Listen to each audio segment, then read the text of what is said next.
আসসালামু আলাইকুম রহমতুল্লাহি ওবরাকাতুহু। সম্মানিত দর্শক, কোন রকম ভনিতা না করেই আজকে যে শিরোনাম সেটা নিয়ে আলোচনা করছি। শিরোনামটি হলো অসহায় হয়ে পড়েছেন ডক্টর মোহাম্মদ ইউনূস এবং ক্রমশ এবং তার এই অসহায়ত্বের পরিমাণ বাড়ছে। অসহায়তা কি? যখন কেউ আপনাকে সাহায্য করবে না, আপনি এমন একটা অবস্থায় পড়েছেন যে কেউ আপনাকে সাহায্য করবে না, জিদ ধরেছে, তখন আপনি কি করলেন? অসহায়।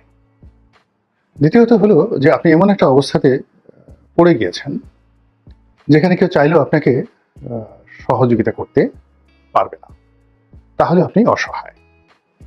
৩ নম্বর হলো যে ইউ আর সো কনফিডেন্ট। আপনি নিজেকে এত বড় মনে করেন এবং এত বড় মনে করেন এবং সকল ক্ষমতার আধার মনে করেন এবং আপনি কারো সহযোগিতা চান না, প্রয়োজন নেই। আপনি মনে করেন যে আপনার নিজের জন্য আপনি যথেষ্ট, তখনও আপনি অসহায়। এখন ডক্টর মোহাম্মদ ইউনূস এই ৩ কারণে অসহায় হতে পারেন। এর মধ্যে কোনটি, ৩ কারণের কোনটি, এটি এই আলোচনার মধ্যেই আপনারা বুঝতে পারবেন। এর বাইরে আরো কিছু অসহায়ত্ব রয়েছে, সেটা হলো কনসিকুয়েন্স। পরিবেশ এবং পরিস্থিতি এমন হয়ে যায় যে ইচ্ছা করলে আপনি সেই সাহায্য করার জন্য আপনি এগোতে পারবেন না। যেমন এই করোনার সময়টিতে আমাদের অনেকের প্রিয়জন করোনা আক্রান্ত হয়েছে, আমরা দূর থেকে কেঁদেছি, কাছে যেতে পারি।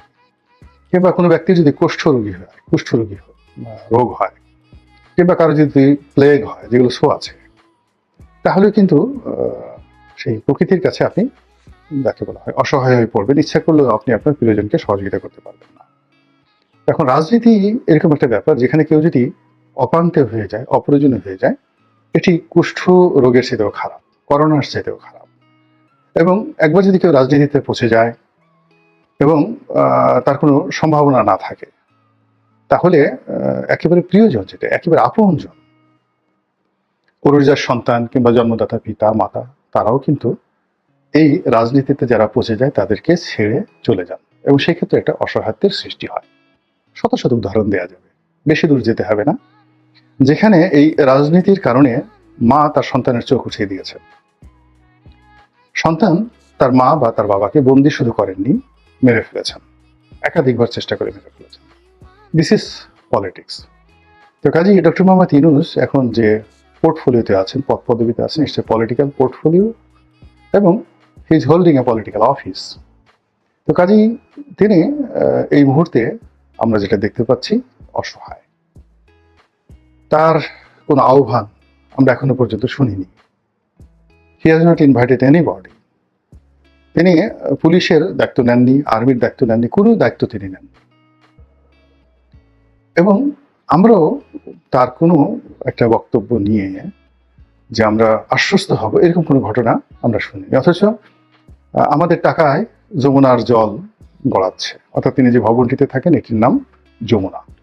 তো ওখানের যে গার্ড, সিকিউরিটি গার্ড, টাকা পয়সা, খাবার দাবার, চিকিৎসা, যা কিছু সব তো আমাদের রাষ্ট্রের টাকায় হচ্ছে, গ্রামীণ ব্যাংকের টাকায় বা গ্রামীণ ফোনের টাকায় হচ্ছে। অথচ তিনি নিজেকে সব কিছু থেকে আলাদা করছেন। তার সঙ্গে আজ পর্যন্ত পুলিশের আইজি সাহেবের কয়বার দেখা হয়েছে, ক্যাবিনেট সচিবের কয়বার দেখা হয়েছে, তারপর সমাজের অন্যান্য স্তরের নেতৃবৃন্দ কয়বার দেখা হয়েছে, আপনি একটু খুঁজে দেখেন। এবং তাদের সঙ্গে দেখা হওয়ার পর তিনি কোনো দায়িত্ব নিয়েছেন, কর্তব্য পালন করেছেন এবং তার সেই দায়িত্ব এবং কর্তব্য পালন করার ফলে কোনো কিছুর উন্নয়ন ঘটেছে এই সমাজে, এ রাষ্ট্রে, তাহলে আপনি একভাবে চিন্তা করবেন। আর যদি কোনো কিছুর উন্নয়ন না ঘটে থাকে, তাহলে ধরে নেবেন তিনি অসহায় অবস্থায় পড়েছেন। সেটা তিনি নিজের কারণে করেন বা কোনো লোকের যাকে বলা হয় অসহযোগিতার কারণে তিনি অসহায় হয়েছেন কিনা, এটা ভিন্নতর প্রসঙ্গ। ফার্স্ট প্রসঙ্গটা হলো তিনি একেবারে অসহায় অসহায় অসহায়, এতে কোনো সন্দেহ নেই, নাম্বার ওয়ান। নাম্বার টু হলো যে তার আপনজন প্রিয়জন ক্রমশ তার থেকে দূরে সরে যাচ্ছে। আমি নাম বলবো না, আমি অন্তত পক্ষে 10 জন লোককে জানি বা চিনি যারা ব্যক্তিগতভাবে ডক্টর মোহাম্মদ ইউনূসের খুবই ঘনিষ্ঠ ছিলেন, মিডিয়াতে, রাজনীতিতে, প্রেস ক্লাবে, আরো অনেক জায়গাতে। এবং তারা মনে প্রাণে শেখ হাসিনাকে বদদোয়া করতেন, সমালোচনা করতেন এবং কেন ডক্টর মোহাম্মদ ইউনূসকে, যাকে বলা হয় এরকম অপদস্থ করা হচ্ছে, এই জন্য তারা আড়ালে আবডালে প্রকাশ্যে গোপনে বিষোদ্গার করতেন আওয়ামী লীগের। তো সেই মানুষগুলো শেখ হাসিনার পতনের পর তারা 24 ঘন্টাও খুশি থাকতে পারেন এবং ডক্টর মোহাম্মদ ইউনূসের কল্যাণকামী হয়ে ডক্টর মোহাম্মদ ইউনূসের জন্য তারা কিছু করতে পারেনি। এখন তাদের অনেকেই ডক্টর মোহাম্মদ ইউনূসের বিরুদ্ধে কথা বলছেন, ইউনূস বিরোধিতাকে উস্কে দিচ্ছেন এবং বিভিন্ন মহল থেকে সাধ্যমতো খুঁচিয়ে খুঁচিয়ে ডক্টর ইউনূসের ভুল এবং ত্রুটিগুলোকে প্রকট আকার ধারণ করে, যদি এখানে একটা সুই ঢুকানো যেত এখন সেখানে বিশাল ফলা ঢুকানো যাচ্ছে, এইভাবে বড় বড় গর্ত তার একান্ত আপনজন যারা আছেন তারা করছেন এবং খুব কৌশলে তারা সরে গিয়েছেন এই 3 মাসের মধ্যে।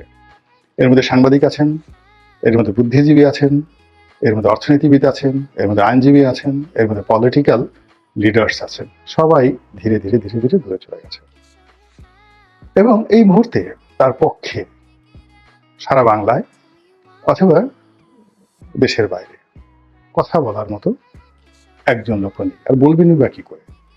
কথা বলার জন্য তো এই 3টা মাস যারা আমার পক্ষে বলেছেন তারা একটা স্বপ্ন দেখানোর চেষ্টা করেছেন যে একটা পিরিয়ড দরকার, যাকে বলা হয় হানিমুন পিরিয়ড দরকার, সময় দিতে হবে ইত্যাদি ইত্যাদি ইত্যাদি ইত্যাদি। কিন্তু এই 3 মাসে কেউ কিন্তু কোনো শব্দ করেনি, সময় দিয়েছে, কিন্তু সময় দেওয়ার পর এমন কোনো ঘটনা ঘটেনি, এমন কোনো দৃশ্য তৈরি হয়নি, এমন কোনো শব্দ আমরা শুনিনি যার ফলে আগামী 3 মাস, আগামী 6 মাস, আগামী 3 বছর, আগামী 6 বছর আমরা এই ভদ্রলোকের প্রতি নির্ভর করতে পারি। এই ভদ্রলোক আমাদেরকে একটা ভালো পরিণতির দিকে নিয়ে যাবেন, দেশের কল্যাণ ঘটাবেন, দেশের উপকার হবেন, এই ধরনের কোনো নমুনা বা নজির আমরা দেখিনি। আর না দেখার কারণে ওনাকে যারা ধারণ করতেন, ওনার পক্ষে যারা দেশ এবং বিদেশে কথা বলতেন, এখন তারা সবাই খুঁটা দিয়ে কথা বলছেন, অনেকে অসম্মান করে কথা বলছেন, অনেকে গালাগাল দিয়ে কথা বলছেন। এর ফলে তিনি অসহায় থেকে অসহায়তা হয়ে পড়েছেন, সিরিয়াসলি অসহায়তা হয়ে পড়েছেন। এবং এখানে আরেকটা বিষয় যেটা আমি শিরোনামে উল্লেখ করেছি, আমি আবার একটু দেখে নেই, সেটা হলো যে তার যারা আপনজন, তো সেই আপনজনের মধ্যে ব্যাপার হলো যে অনেক সময় হুট করে অনেক আপনজন হয়ে যায়। তো এই আপনজনের মধ্যে বৈবাহিক সম্পর্কে আপনজনটা হলো বলতে গেলে, যেমন দেখা গেল আপনি একজনকে বিয়ে করে আনলেন, তো একেবারে ঠিক ওই দিন 1 ঘন্টার মধ্যে বাসর রাতের পর থেকেই আপনার স্ত্রী আপনার অর্ধাঙ্গিনী হয়ে গেল এবং বিয়েতে কবুল বলার পরেই আপনি কি করলেন, আপনার শ্বশুর বাড়ির লিগেসিকে আপনি ধারণ করতে পারবেন।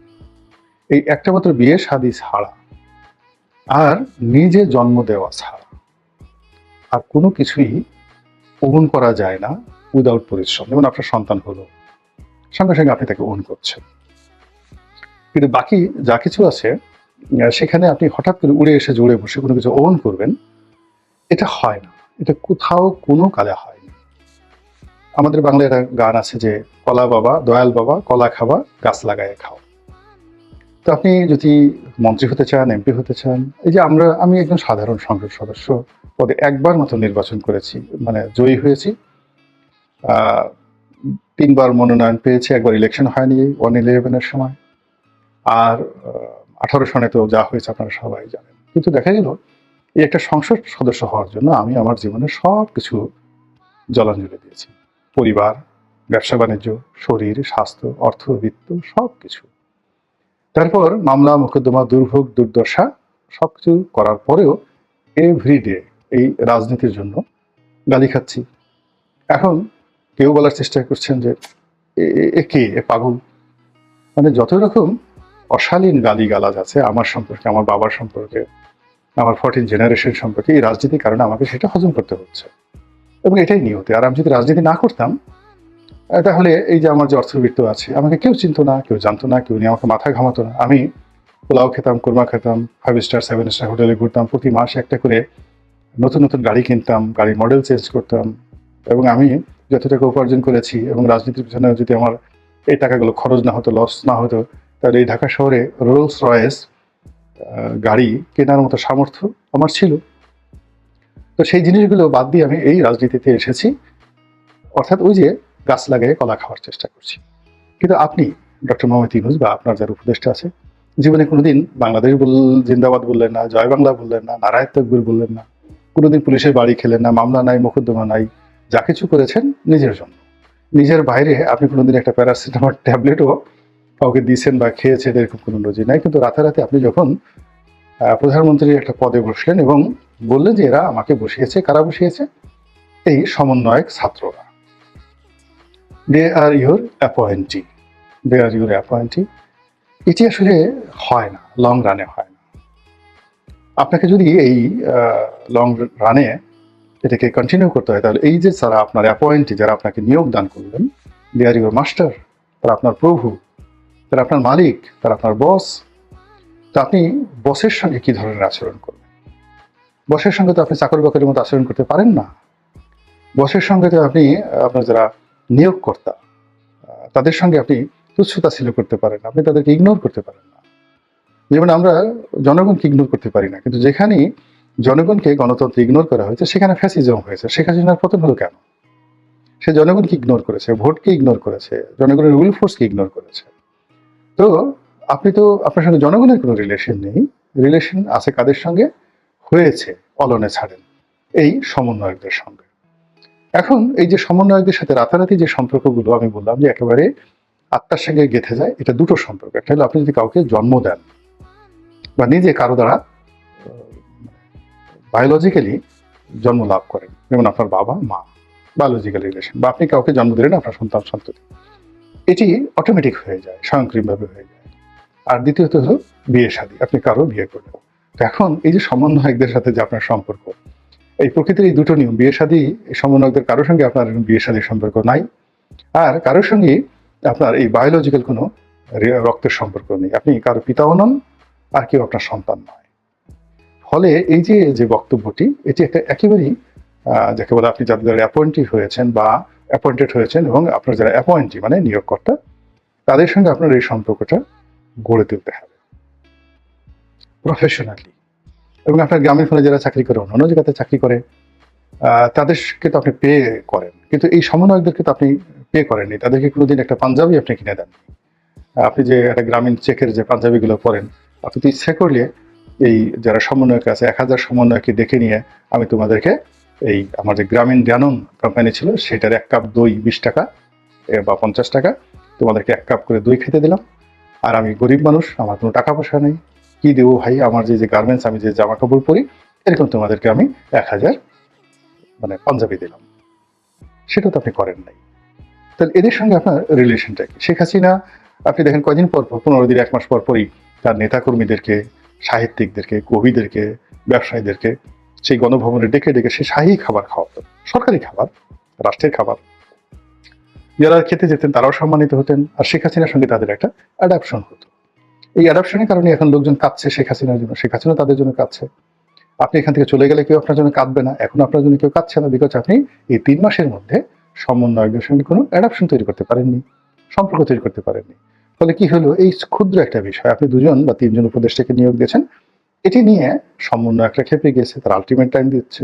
কেউ বলছে নোয়াখালী থেকে সমন্বয়কদের মানে উপদেষ্টা নিতে হবে, কেউ আপনার ব্যক্তিগত বিষয় নিয়ে সমালোচনা করছে, আপনি আমলাতন্ত্রের খপ্পরে পড়ে গেছেন। তারপরে অনেকে এই কথাও বলার চেষ্টা করছেন যে আপনার বিরুদ্ধে রাজনৈতিক শক্তিগুলো সব ঐক্যবদ্ধ হচ্ছে, এবং রাজনৈতিক শক্তি ঐক্যবদ্ধ হওয়ার ফলে তারা ফাঁসির দড়ির দিকে ক্রমশ এগিয়ে যাচ্ছে। বুঝতে পারছেন যে তাদের মনোবেদনাটা কোন পর্যায়ে? ফলে আপনি কেবল নিজে যে অসহায় হয়ে পড়েছেন তা নয়, আপনাকে যারা নিয়োগ করেছে, আপনার সঙ্গে যারা চলেছে, আপনাকে যারা সমর্থন দিয়ে যাচ্ছে, এখনো পর্যন্ত তারা প্রত্যেকটা লোকই বাংলার জমিনে অসহায় হয়ে পড়েছে। আল্লাহ আমাদের সবাইকে হেদায়েত দান করুন এবং হেফাজত করুন। আসসালামু আলাইকুম ওয়া রাহমাতুল্লাহি ওয়া বারাকাতুহু।